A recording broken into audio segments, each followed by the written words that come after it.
This is a conversation about perspectives. It's a conversation about understanding the differences in people, in values, in cultures, and appreciating and understanding, trying to live with people who have differing views, ideas, contrary to what you believe or what you were raised to believe in. In this podcast, I sit with guests from all walks of life, from different cultures, try to understand their perspectives, share with them my perspectives, and understand and appreciate how we all can live together as different individuals, but with love and care. I'm hoping that you would enjoy this conversation. And if you do,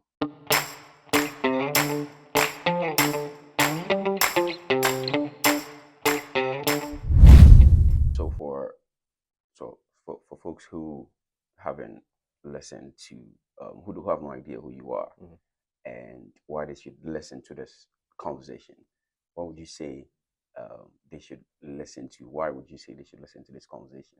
And probably just give us a sneak peek into who you are. Yeah. So my name is Ian. I come from Greensboro, North Carolina, which is actually like an hour from here. Um, Coming back to NC State, obtaining my master's business degree. Is where I met my good friend Rahim here. But this is just like a great conversation to really mend cultures together, get different perspective, understanding on just where we come from, also finding that commonality within ourselves too, because we're also here striving for same goals as well too, and we find a lot of synergy within that. So I just think this is a great way to just get people to see that conversations with amongst people around all walks of life, all across the world is just good, great to come at a place of agreement and understanding, especially in times that we are in today. But beyond that, even within just economy, leadership, and this, that, and the third, it's just great to see just the resilience and commonality amongst just people and them, share dialect with one another. So yeah. I mean, I'm excited that you do mention that it's all about perspective, right? And you and I, we've had a lot of conversations, but one of the interesting conversations we had was, I think, last 2 months. Yeah. Yeah, which for someone like you who is a resident here and having a different perspective, and someone from like me who is just coming from Ghana less than a year ago, also having different perspective, beliefs, and all that. And interestingly, you had a conversation with another one of our who now is your friend. Yes, Had my friend who Nash. had who is an Indian, Yes. and from the conversation, we realized that almost all of us have a little bit of um, similarity between all these cultures, right? And I think that was one of the major reasons that even pushed me to even start these conversations. Just have the different perspectives and realize that we we are not really that different, Right. right? Right. And one of the Yeah. things that we really discussed, which I really wanted to continue this conversation, was on um, expressive love, if I should put it like that.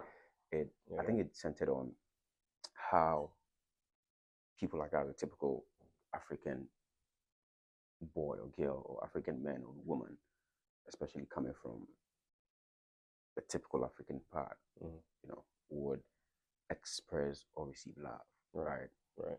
And for me, I know I didn't tell you this because I wanted this podcast to be very natural. I lost a brother a couple of days ago. Right? Oh, I'm sorry, man. Yeah, that's all right. No, my truth knows. Sure, thanks, man. I appreciate it. So I lost my brother a couple of days ago, and you remember we were in class, and I felt that was last Thursday, and you thought I was sleepy, right? Yeah. But actually, I was just trying to mourn, just trying to like hold it hard, and all that. And I really want to pick your mind about what you believe could one be the reasons for how we express love or receive love or show love um, from your perspective as an African American. I could share mine later, but I really want to have your insights on that. Yeah, no, I think a lot of how we express and show love, especially just here within America, comes from how we see it being to us in that sense. So like just coming from our family dynamics and things like that, based upon how we see our parents share love amongst each other, and then how we see them like express it within ourselves too, kind of emulsifies how we even share it with others externally. And I was like, when we had that conversation previously, just seeing how my mom was expressive with love when I was younger, like every time, um, every morning, every night, saying, morning, I love you, good night, I love you. Um, Making sure when I was like around family or things like that, or like different friends, making sure I was expressive, giving them a hug, telling them bye, I love you, in that nature. But then also getting the different side of flip on my dad's end, where granted in the younger sense he was more, I would say, expressive love, but as you get older, being a man and things, you kind of reserve some of that in a sense too. So getting that also dynamic where yes, um, that they love you and show love, but also seeing his love be shown within things that he does versus rather than him just saying it all the time, or even me more so just being the one to be like say it first and then him say it back. But that more so coming out of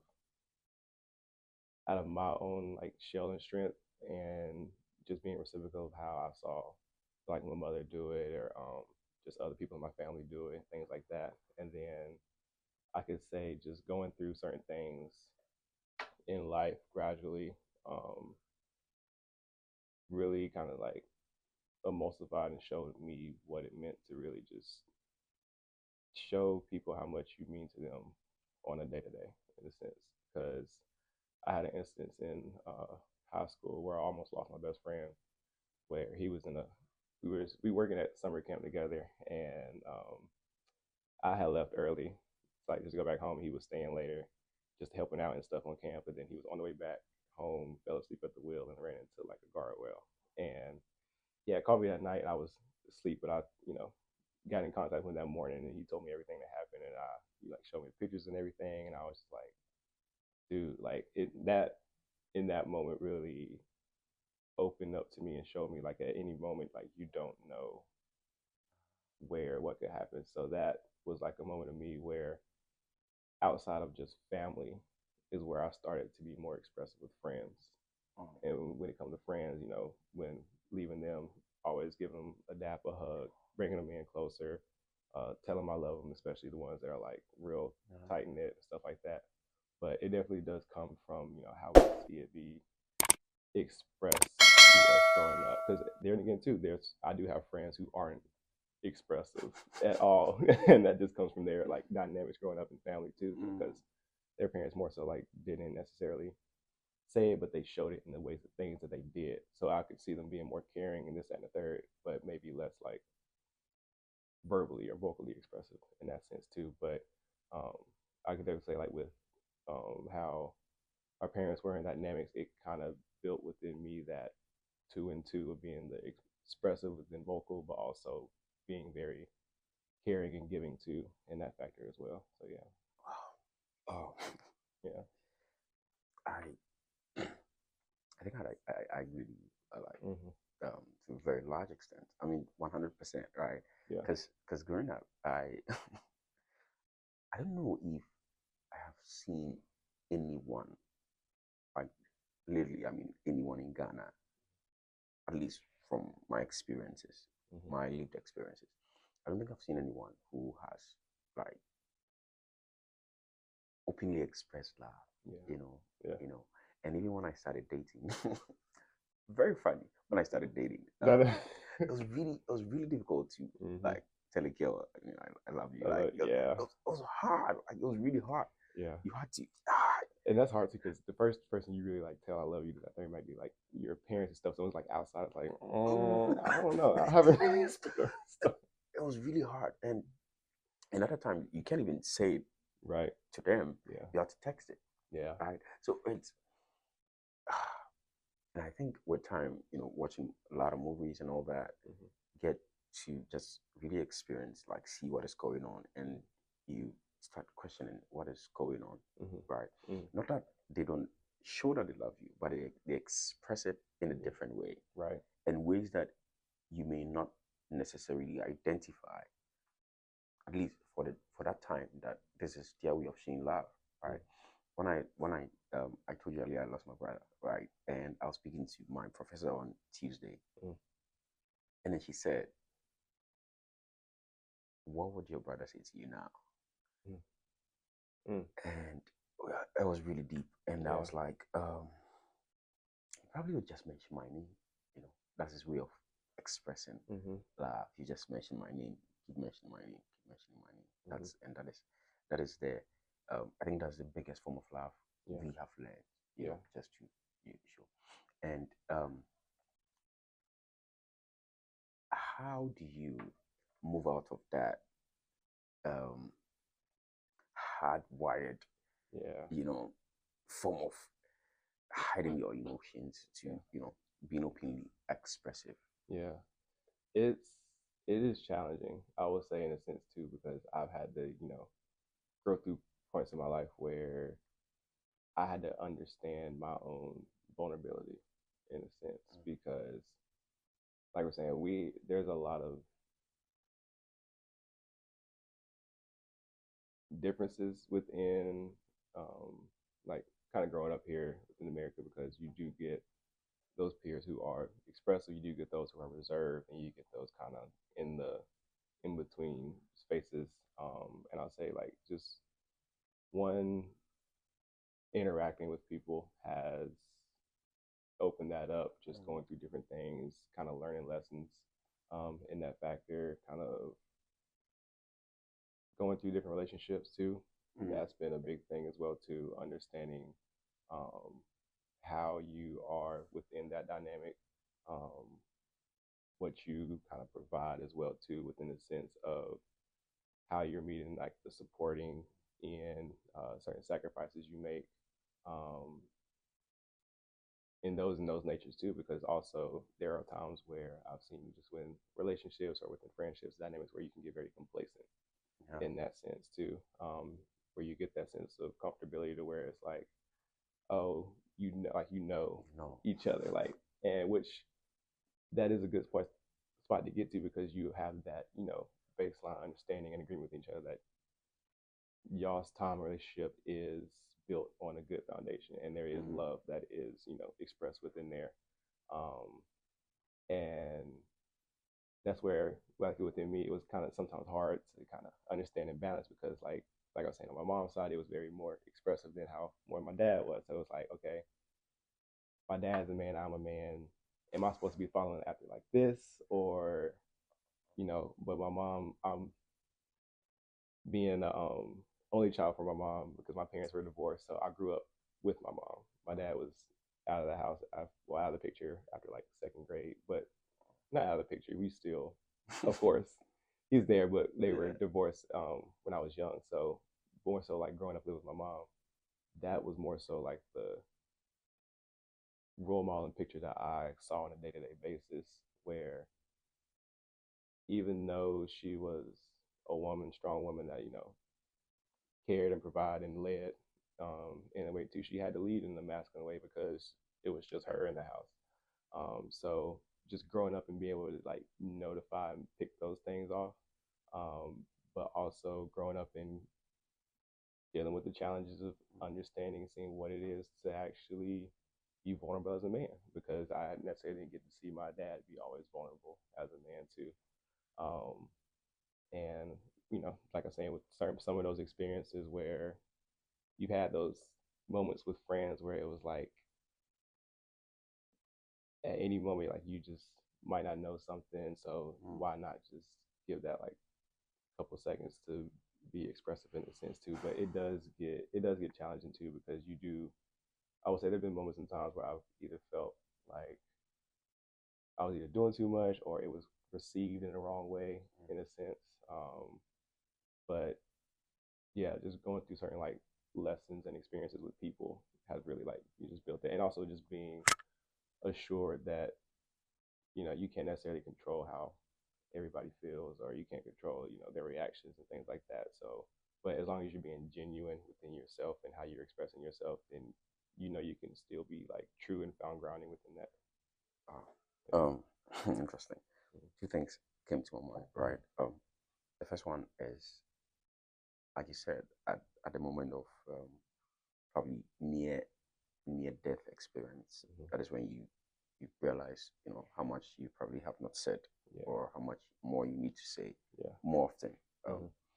I had a near death experience, right? And a lot of people don't know this, even my family, so I don't know how they would feel about this, but I had a near death experience. I was traveling on the motorbike to some part of Ghana. So I was in this.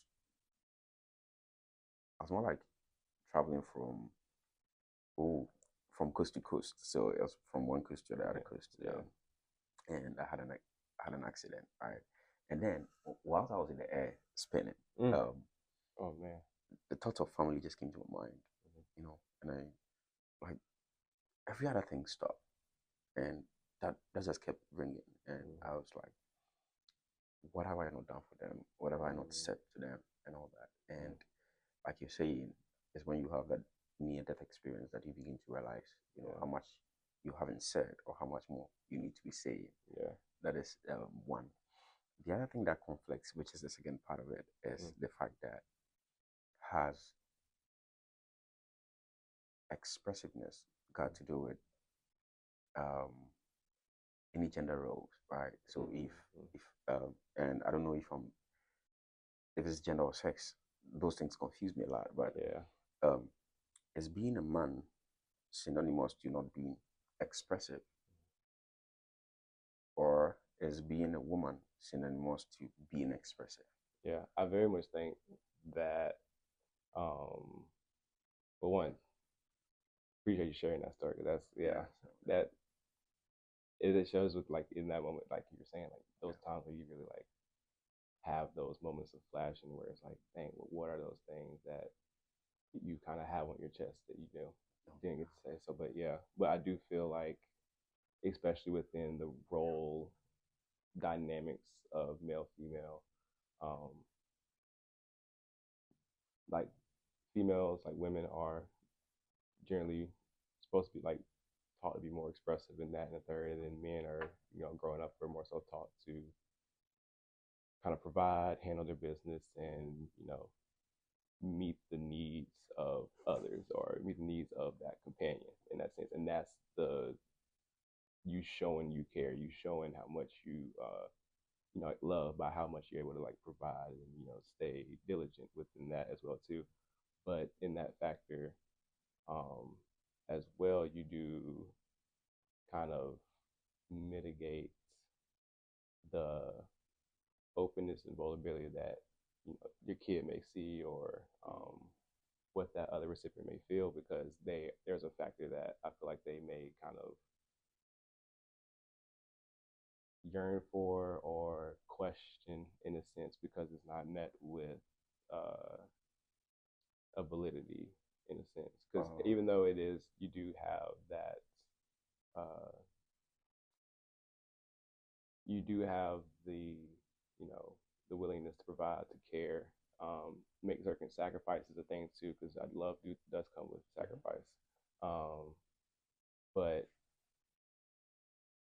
I think from being taught certain ways growing up, we do fall into those kind of norms in the sense to where it's like, okay, a woman is very much supposed to be more expressive, and the man's supposed to, kind of hold yourself together and not be vulnerable, not cry, not do these things. And honestly, when I like look within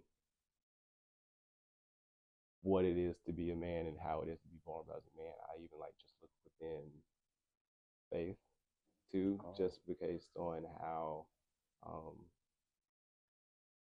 God gave Jesus to us and how Jesus was expressive with people on earth, and how he was able to say, I love you just to random people, or even just say, you are my child, to just random people. But being that open and vulnerable and expressive as a man that he was, and honestly the most perfect man that we know to have come through, like that gives more reassurance when it is those moments of times where I have to be vulnerable, or peers with me are being vulnerable, to know is necessarily not like a ick, or like it's like they're falling out of like what their norm or dichotomy is supposed to be, but it's like them really just being holistic within themselves and being able to express themselves in like a true fashion, so to say. But yeah, So it's more of learning yeah, than, just really you learning know. through it. Yeah, really learning through it, because like I said, it's you can find yourself in kind of spaces where um, love and like express love not received in like that sense of way. But then you find yourself in also spaces where you do feel seen, you do feel heard, you do feel cared for, just based off of what the people around you are able to do, provide, and um, instill within you as far as different tools, different lessons, and kind of showing you how to like go about things out of their way in that sense too. So yeah. You did highlight a point. I mean, when you're speaking, you mentioned something about getting things off your chest, right? And you realize that a lot of,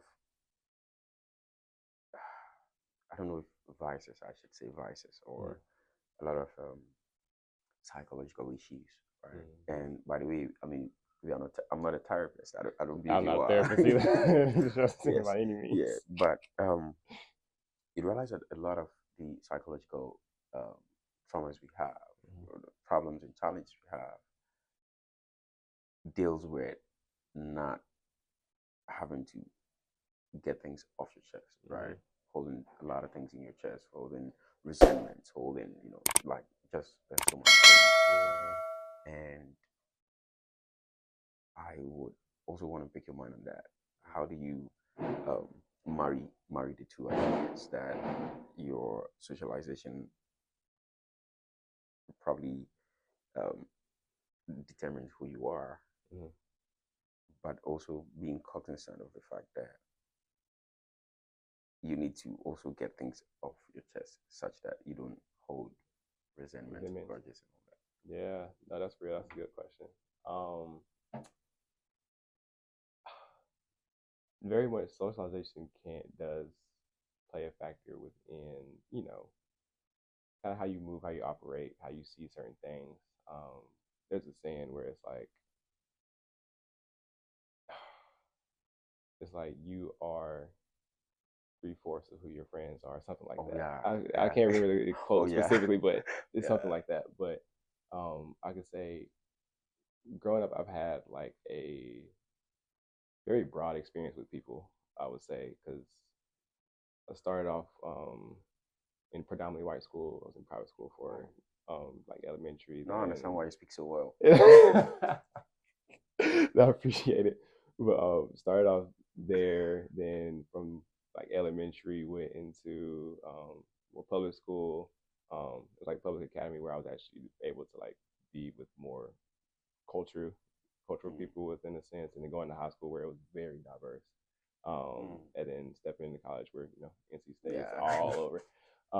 But seeing how in each phase and chapter where you kind of critique and remold yourself in a sense to kind of like fit those spaces, or kind of add things to your repertoire in a sense to build you as a person, which even in those moments, that's where times where I've had to kind of find some moments of vulnerability to get understanding when it was going into new groups or going into new facets, because it's like I'm coming from this space where I know like this to be this, and this is how I'm supposed to go this way, and then now I'm like here where this group acts a whole different kind of way, different norm. So in those moments of kind of being open with asking questions, or being open with not necessarily being so headstrong on what I may think something should be or play out to be. But I will say that getting off the chest has been one of the biggest lessons and hardest things for me too, especially as I've gotten to like my older ages. Relationships have been a great, I hate to say great, but a great like lesson within a sense when it comes to having tough conversations, having those confrontations, being able to speak your mind and your truth, but also being open to receive their end of it as well too. Because I just from my like childhood dynamic, confrontation is something that I fear, just based off of seeing how like my mom and dad were when I was really young, like this vulnerable moment. But I they did argue quite a bit when I was young. Granted, they did divorce when I was like in second grade or so, but I still remember moments. Most of the memories and things that I do have are like moments where there were bickerings, or I do remember when I would be asleep and I would hear them downstairs, and I would wake up and just sit downstairs for them to like stop, just for them to like just end the confrontation, um, and then for them to like go into divorce. That was what fed into me the fear of confrontation, because it's like confrontation leads to separation. But like I'm saying, with going through my own relationships and stuff and seeing like, no, that's not necessarily what that is. More so, conversations coming to a place of trying to find understanding and an agreement, but it's more so how you both parties are recipient of each other in that factor. Um, and that really just comes with learning, understanding, and also being empathetic when you're having conversations with people too. But that's been one of the hardest challenges too, because there's when I do have those moments, there are certain things that I know that I kind of hold back in my sense, because it's like I don't want to overstep, or be step on someone's toes, or like say something to really like blow it or escalate it to the point where sometimes I have realized that there's some things I have needed to say, which necessarily it may or may not have gone the way that um, I expected it or wanted it to go, but it was more so needed to be for the space and for both of us to hear in that factor. And that just comes with that experience on like doing that. And that's why I would say relationships has been a great way in that sense. To granted, I do hate it. There has been like certain things, but it's been a great way to have that conversation and things, because it rids out the fear in that sense too, because the more you're able to act on certain things, the less you kind of get. It's just like public speaking in that sense too, right? Like the practice, the repetition of it, the more the nerves kind of calm down in that sense too. And then also when you have those things, and then kind of also seeing where you go, where the other person goes, and how you kind of bounce back after those factors, you kind of also know that whatever was of that space was meant to be for the next step in your trajectory, or within your life, or within the lesson that you needed to learn. That's something that's had to really be grounded. I'm still trying to ground myself within that, but that's just been something I've like gradually had to like grasp and learn within myself too. But yeah, and then I would say like the faith part has been another big factor in that too, because it's like understanding like, okay, whatever the situation is, whatever it may be, knowing that God turns all things and makes it for the betterment and for your good, whether it's a lesson, whether it is picking up different tools, whether it is positioning your footstep in the way that He needs you, that so that you stand along the narrow path, and also being just assured within whatever it is to be in that factor too. So yeah. Oh, please let me interrupt you for a minute. If you're enjoying this conversation, just like, share, tell a friend, and all that. There is a correlation that socialization, or just vicariously observing, and living through experiences, impacts how expressive you can be, right? Yeah. And then we related that to how that affects your mental health in terms of how much you hold in, how much you let out. But something that also comes to play, at least for even from the time we started this conversation, you realize that I mentioned house, and we spoke a lot, and then we realized that there was that bit of similarity between different cultures, right? Yeah. Would you say that regardless of how um, that correlation between how you observe and how you show impacts culture, or has it got any relation to do with culture? So, for example, are Africans more likely to express love, or Mm. are Indians more likely to express love, or they all have their different ways of expressing love, or it doesn't really matter? I think it's a tandem of both. I think we all have our different ways of expressing love, but I do think the experiences that come within it do allow you to open your perspective to how you receive love in that factor too.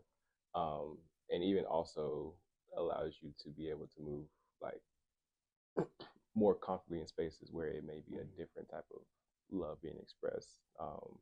Just from like being able to travel and stuff growing up and seeing like different cultures, different ways that they embody family, the ways that they show show up for one another, like um, going to places where I've seen really places be very family centric and family oriented, the way they operate, the way they move, the way they show up for each other and really provide for one another. But there is that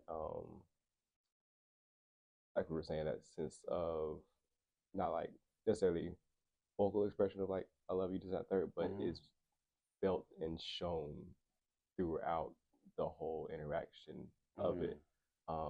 And just in that, I feel like you're able to like pick up on things when it comes even on your end, where it's like you really see how like these people are really able to operate, um, make it work within even larger families, smaller families, and how they're able to really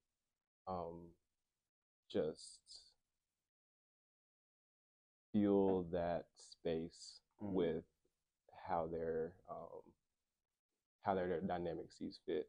And then when you like taking up on certain things and bringing it within your life and understanding like, okay, I've seen it be shown and expressed this way. I've seen people interact in this sort, and maybe there's some things I can take and apply here, or maybe there's certain things I can take and re-express if I'm dealing with someone who may be similar to that facet as well.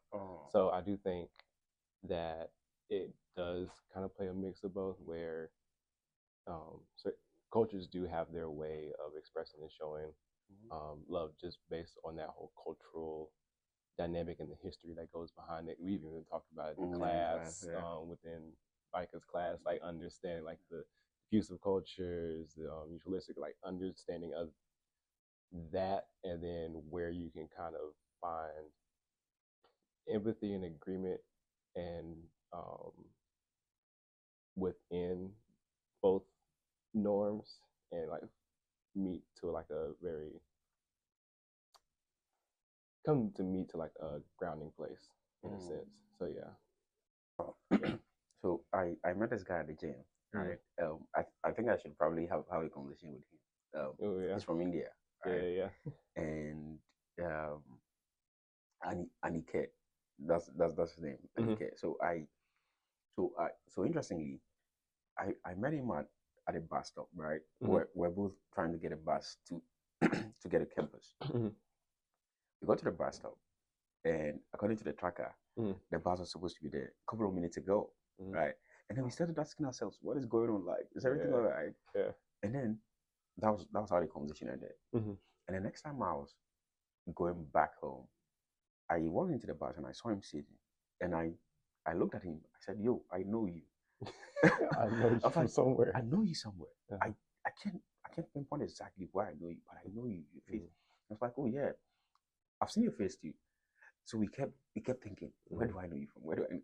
So we throughout the journey to the point he dropped, and we knew we wanted to have a conversation because but we're trying to figure out where we met, right? Yeah. And eventually, I met him at the gym a couple of weeks later, and then he was like, "Oh, it was at a bus stop," and then I was like, "Oh yeah, that's true." That's it. And so we're speaking about I don't know how the conversation started, but just somewhere around the lines of we having, more like being expressive and all that. I think it was about his family back home in India and all that. And then he was stating the fact that um, they have a big home, right? A big house, but his mom, his dad, his sister sleep on one bed, which I was like, yeah, no, I've heard, yeah. It's different, like it's new, yeah. And yeah, I don't know. No, and that's where like moments where you can find some sense of similarity in a factor too, or difference when it comes to culture, because granted, even on our end, that's something like we're like, we don't know that, but I've actually have had friends who have been in situations where it was like their family of four, but just one room, like one bedroom, and they've had to like share a room or share beds with their parents or with their siblings and things like that. Honestly, even my little sisters on my dad, and they, for a little bit of time, like years ago, they had to share like room and bed together for a while. So there's like those moments of times where you'll see like there might be like some similarity, but also you get that difference in two. And like for us, we're like, what in the world? But yeah, but then with certain like interactions and things with peers and friends and being able to like understand and get to hear their ways of like growing up and coming up, then that's where you find that empathy of like understanding like, oh, like this, it might not be just a one culture thing, or it might necessarily not just be a situational thing, but it's really something that happens more often than not. But we might not just be privy to it because we're so used to one dynamic in that sense. So yeah, but no, that's very interesting. And that was really interesting. The other part of it, as we were speaking, that got me excited was some parts of the Indian culture, and like you said, it's a mix of both, right? You can pick one part and leave the other part. It's a mix of both. And he did mention that even on a typical day, no one has dinner alone. Like you don't have dinner as an individual. Like you have dinner as a family, regardless of how late someone's running. They all have to sit up, wait for the person to get home, and then they have the dinner together. From my experience growing up, all the kids in the house, right? There's a big bowl, right? And it's reserved for all kids, boys and girls all together. You sit around and then you have a big bowl, and everyone eats from the same bowl. Right. So that was more like an experience relating to that, right? And even now that we um, we have grown up, right, and we have moved to different places. When we get back home, my uncle has implemented a new, let me say, a policy, right? A new policy that when you come back home, everyone, including my uncle, like everyone, my aunts, you sit around one big bowl and you still eat together. Which is is something I doubt that would happen here. No, that's a good point to make. That's a really good point to make, because I was really about to touch on that too, because it really goes into tying like the differences when it comes to like the ability of expressing love, like within that factor, right? Being that family centric oriented, that within the sense you're able to grasp and understand and feel the dynamic of everybody around you. This is a unit. This is family. This is my support system. We're here. We're eating off the same plate. We're eating off the same table. Like this is how we find that commonality, that ground, and that unity within each other. And then, but then there's like we were just saying, then we come like here where it may be a little more verbally and vocally expressive, but then you have those factors where we have times where we'll eat dinner by ourselves, or we'll have the moments where we actually might not be at a table eating dinner. We might be in a living room watching TV eating dinner. And that's been a fact. That's the thing as well too, because like for like me growing up, like my mom, it was just me and my mom in the house. So growing up, her thing was eat at the table. So it was always me and her dinner at the table. It was that for a while. Getting older, kind of like later high school, we kind of like trickled into the living room where we would like eat and watch a movie or something, or do that. But she was good with trying to not make that a norm in a sense, to where it might be like a weekend thing where we would go to the living room and like just eat and stuff, or it might be like a couple times out the week, or if there was so much going on. So, and then also too, I would say within American in a sense, you do have a lot of that um, individualistic or that hustle bustle culture, to where it's like you kind of get it as you go. To where if you find like once you find that time to like get food or get lunch or get dinner, that's the time when you do it, and you kind of like get back to what you're like kind of doing and stuff like that. And that's where I feel like a lot of our family centric stuff within America comes from our holidays, because that's when you really get your aunts, your cousins, your sister, like everybody coming back to have that moment of like sitting around the table, have that moment of being unified within that sense too. And some families will, some families here will have that ability to, everybody's mom, dad, siblings in the house, everybody is able to, come be at the table. Then you have a lot of families within America where it's maybe just one parent and siblings, or different types of dynamics as well too, to where they can't necessarily do, or they don't even think of that being something that really centers the family at the end of the day, just to share a meal, just to be present and just sit there and talk and have that commonality with one another. And then another factor I would say here in America too, and then this comes with like kids and generation now, but a lot of times you might be like out at like a restaurant or something and like see a parent with their kids, and then it's just they're on an iPad or something, and it's like then now that kid's like not there, not present, not within that like unit. Now, granted, yes, I know I don't have kids myself, so I know it's a lot, and it's like it's a lot to handle and to like manage kids, especially out and about and stuff too.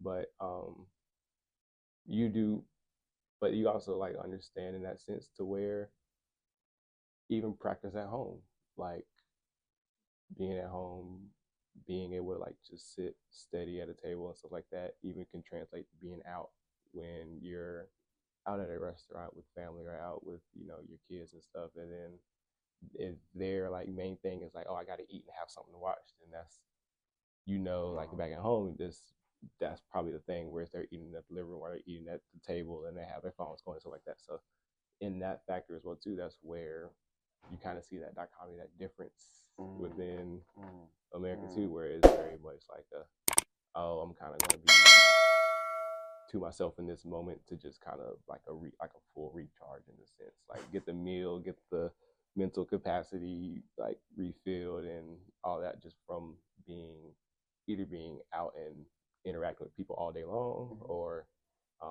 whatever the case may be. But no, yeah, that is something that is a big thing that I like notice and stuff too when I like go travel different things of that nature, because you'll see like that culmination of people coming together when it comes to just meals, when it comes to events and stuff. And then coming here, you do see some of that difference and separation on some of those like minuscule things. But ultimately, there are factors that you will pick up, especially in those moments like we're talking about with holidays and stuff like that, where you really do get that feeling of that wholeness. And even too, a lot of families in America today are spread out, because America being so big and everything, and honestly, every state's like a different country in a sense because of how the differences are. So it does get harder to bring everybody together. That's why you only get it on holidays, special events like graduations and things like that. That's why there's like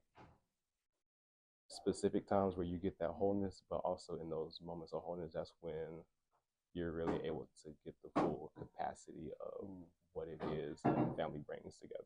So yeah. I don't think anyone has been able to explain, what with that level of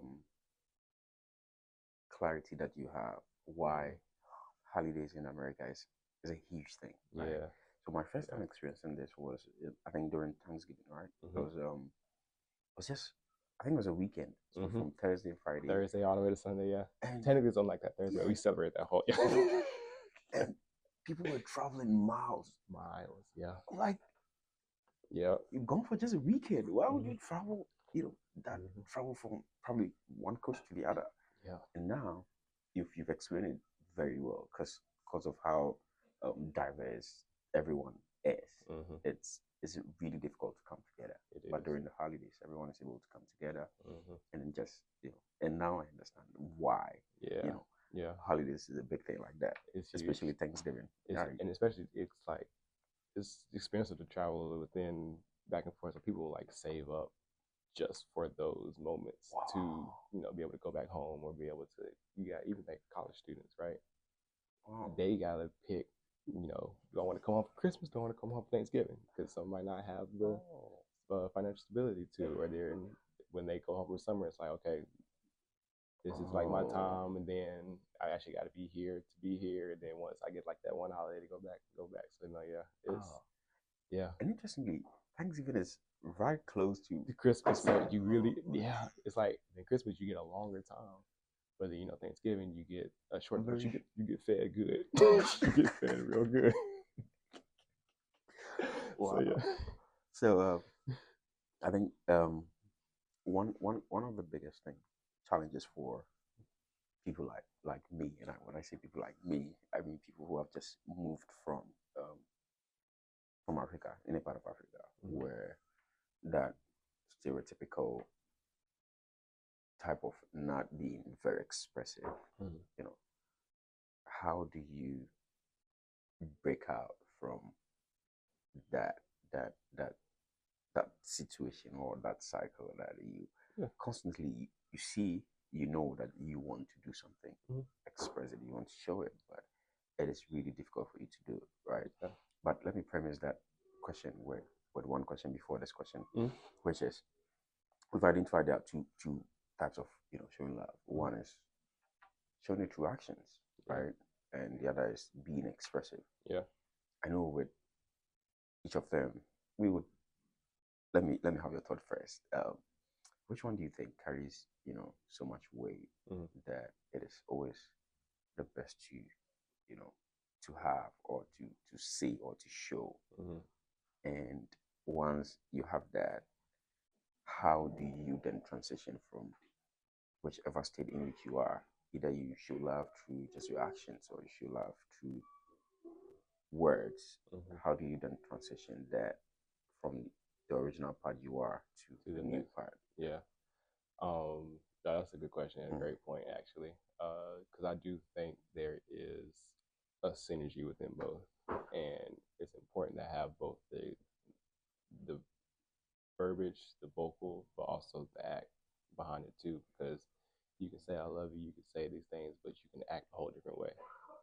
And then you can act and be within loving, and then you can never express it in that factor too within vocalization.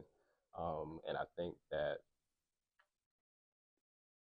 for instance, if you're more on like the um, action side of things, one, I think that's already within great foundation built to even just say the words, right? Because you have the backing, you have the expressiveness already to just like care, to provide, to give to the people that you love and care about as well.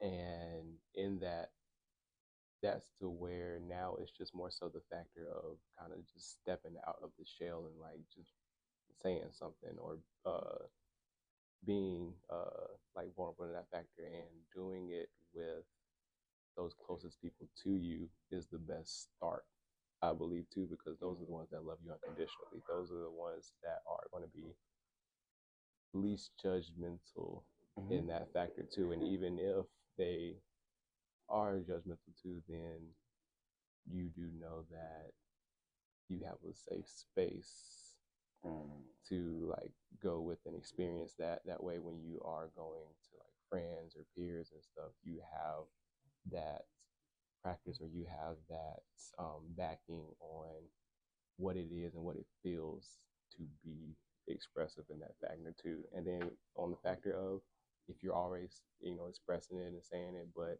you don't put action behind it, then that's more so, I feel like, an internal look within yourself, or it might take an external factor of being like, you say these things, but I'm not necessarily feeling it or seeing it or, receiving it.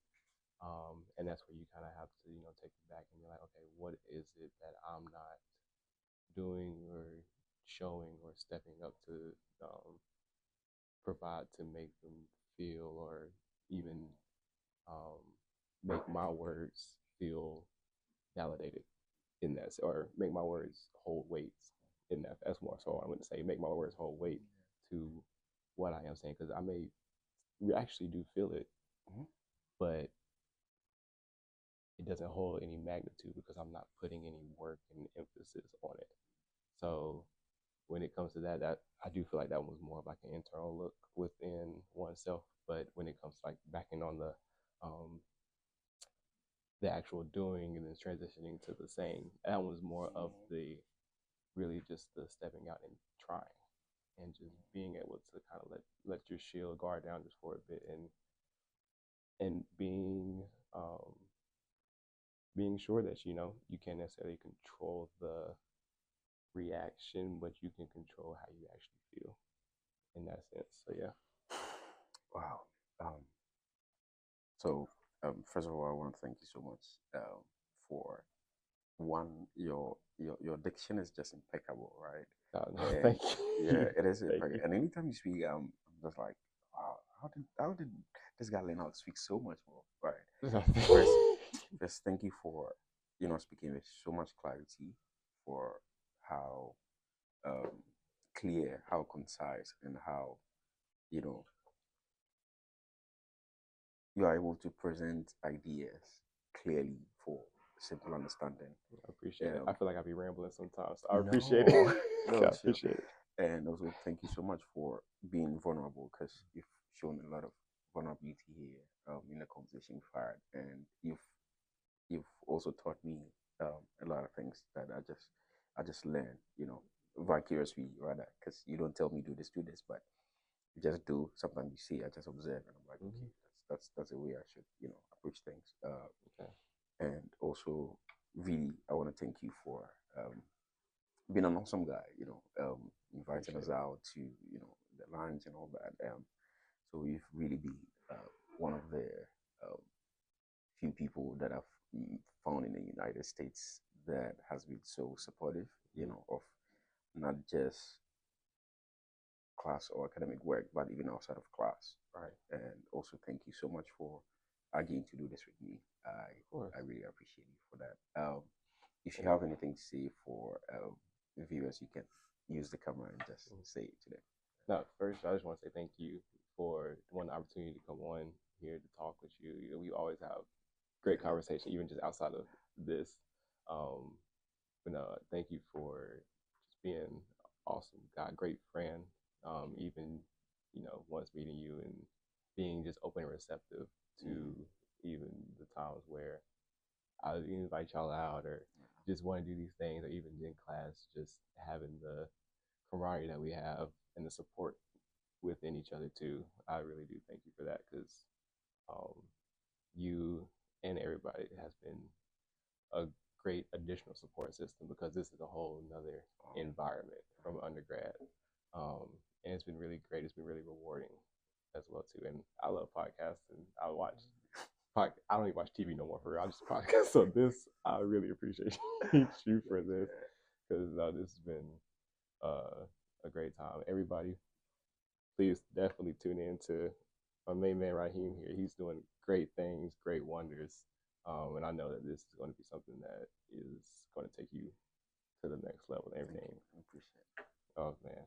All right, man. Thanks for coming, man. I appreciate you, man. I appreciate you too, my man. All right. Fine. That was great. That was great.